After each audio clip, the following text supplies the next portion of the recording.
Siku ya jana tuliweza kuona mguu wa mtoto mchanga ambao ulikuwa umebebwa na mbwa na ukapelekwa katika boma lililo karibu na kichaka.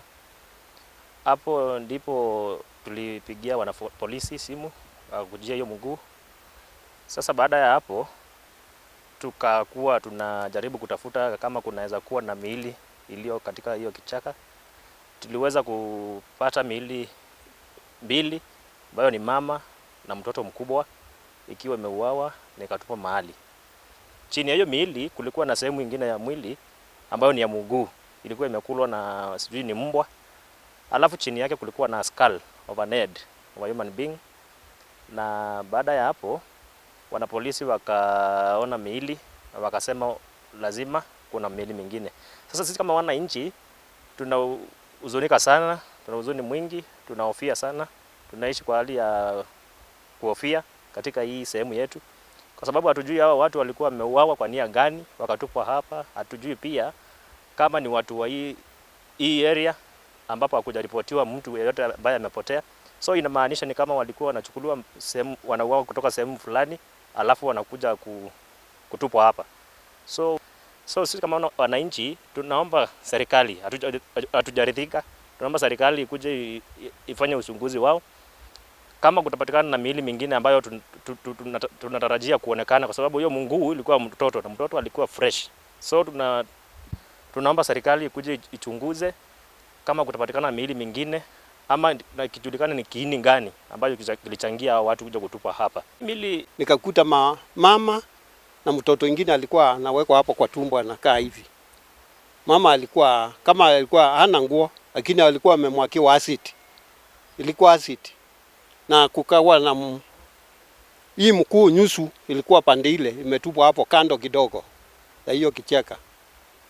Ukiwa wameanguka hapa, hiyo mkuu ilikuwa pande ile. Hii msitu ni yetu. Na tungeomba kama ingewezekana watu waje waingie huko kwa msitu, tutapute kama kunaweza kuwa na miili nyingine, kwa vile hiyo ya mtoto hatukupata. Tulipata miili kwa hiyo kichaka. Ile miili tulipata haikuwa na nguo na ni ya mama na mtoto, na kuna sehemu nyingine ilikuwa kando ya mwili mwingine ambao hakuwa na sehemu ya mwili. Kutoka pale tukapigia OCS simu, wakaja kwa ground. Leo asubuhi tumeenda pale tukiwa na ofisi ya OCS, tulikuwa na DCI, tulikuwa na DCC wa Kadhiani, chief na assistant chiefs na wananchi wengi.